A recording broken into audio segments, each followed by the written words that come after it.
इस बीच महाराष्ट्र में 2 विधानसभा सीटों पर हुए उपचुनाव में एक सीट बीजेपी और कांग्रेस के खाते में चली गई। महाराष्ट्र की कस्बा पेट सीट पर मिली जीत से महाविकास आघाड़ी के हौसले बुलंद हो गए, क्योंकि इस सीट पर 30 साल बाद कांग्रेस को जीत दर्ज करने में कामयाबी मिली। कस्बा पेट सीट पर कांग्रेस के ढंगेकर रविंद्र हेमराज को 73,309 वोट मिले, जबकि बीजेपी के हेमंत नारायण को 62,394 वोट ही मिले।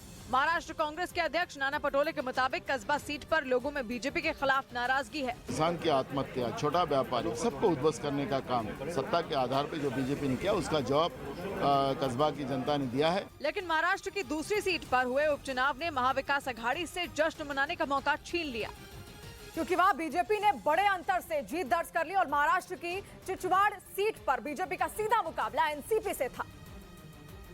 लेकिन इस सीट पर बीजेपी का काम आसान करने के लिए कांग्रेस का ही एक बागी उम्मीदवार चुनाव मैदान में निर्दलीय उतर गया। एनसीपी के विट्ठल को 83,005 वोट मिले, निर्दलीय उम्मीदवार कलाटे तानाजी को 35,370 वोट मिले, जबकि बीजेपी के अश्विनी जगताप को 1,08,544 वोट मिले। यानी महाविकास आघाड़ी की आपसी फूट का फायदा बीजेपी को मिल गया। एक सीट तो हम जीते हैं और जो दूसरी हारे हैं वो बहुत कम वोटों से हारे हैं। हालांकि इन दोनों सीटों के नतीजों से महाराष्ट्र की सरकार पर कोई फर्क नहीं पड़ने वाला, लेकिन 2024 में होने वाले महाराष्ट्र के विधानसभा चुनाव के नजरिए से ये चुनाव अहम माने जा रहे थे।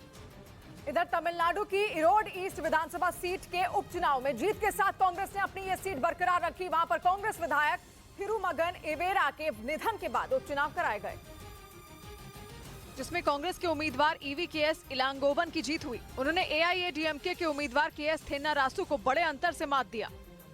40 people were very confident to win. इस चुनाव में तमिलनाडु के मुख्यमंत्री एमके स्टालिन की पार्टी डीएमके ने पहले ही कांग्रेस उम्मीदवार को समर्थन देने का ऐलान कर दिया था। उधर त्रिपुरा में जीत दर्ज करने के साथ ही बीजेपी ने वहां के शहरी इलाकों पर भी अपना दबदबा कायम रखा और बड़ी तादाद में वोट बटोरे, जिसकी वजह से बीजेपी के लिए त्रिपुरा की सत्ता तक पहुंचने की राह आसान हो गई। माना जाता है कि देश के शहरी इलाकों में बीजेपी मजबूत पकड़ रखती है। त्रिपुरा में भी वही देखने को मिला, बल्कि वहां तो बीजेपी ने अपने विरोधियों के लिए कुछ खास मुकाबला ही नहीं छोड़ा।